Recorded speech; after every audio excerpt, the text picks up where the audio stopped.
Hello everyone! Ayan, happy Wednesday and good evening po sa inyong lahat. So, for today's video ay hindi po muna kami magra-rice ngayong gabi.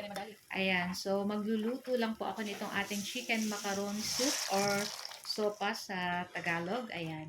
Tapos, papartneran na lang natin ng pritong saging na saba. Pero ang tawag po dito ay giniris. So, in-slice-slice yung saging na saba, then nilagyan ng harina, nilagyan ng konting sugar, ayan, tapos ipiprito natin. So, ayan na nga sa ating pot, ayan, nagpainit lang tayo nito at naglagay tayo ng konting cooking oil and then naggisa po tayo nitong ating bawang at nitong ating sibuyas. And syempre, hintayin lang natin lumabas yung bango nitong ating bawang at sibuyas. Pagkatapos ay pwede na rin natin ilagay itong ating chicken. Ayan, so in-slice lang natin yan na medyo maliliit. Tapos, ayan, tinimplahan na natin ng konting asin at naglagay na rin tayo ng pamintang durog and maglalagay po tayo dyan ng patis. So, mamaya magdadagdag na lang po tayo ng mga pampalasa pa. Ayan, para lang may lasa na po itong ating chicken habang sinasangkot siya natin. Ayan, so after ilang minuto, ayan, nagbabrown-brown na yung ating chicken dyan.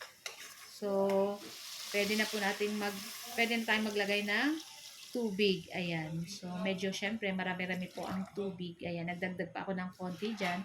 Tapos, naglagay ako ng 1 chicken cube. And then, ayan, kumukulo na guys. At pag kumulo na, pwede na natin ilagay dyan yung ating pasta. Yung ginamit nating pasta ay yung medyo parang, ang tawag niyan, oblong. Basta, yun na yun.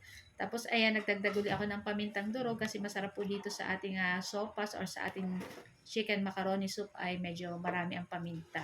Tapos, ayan, naglagay na rin tayo ng hotdog. So, gumamit lang ko ng 3 pirasong hotdog. Tapos, in-slice ko lang ng ganon.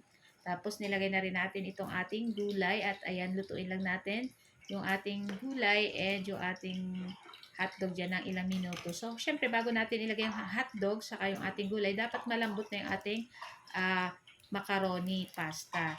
So, ayan nga, last natin ilalagay dyan yung ating gatas kasi pag dapat luto na lahat yung ating ingredients. So, pagkaluto ng ating sopas, ayan, nagpainit naman tayo ng kawali at naglagay tayo ng medyo marami-raming mantika. At pagkatapos ay ilagay na natin itong ating saging na saba na giniris. Ang tawag po dito sa Bicol. Ayan.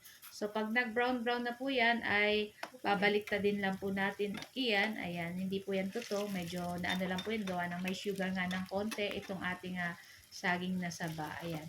Tapos, ayan, baliktadin lang po natin at lulutuin naman natin yung kabila nitong ating saging. So, ayan guys, itong mga nauna, ayan, kunin na natin at luto na. Ayan.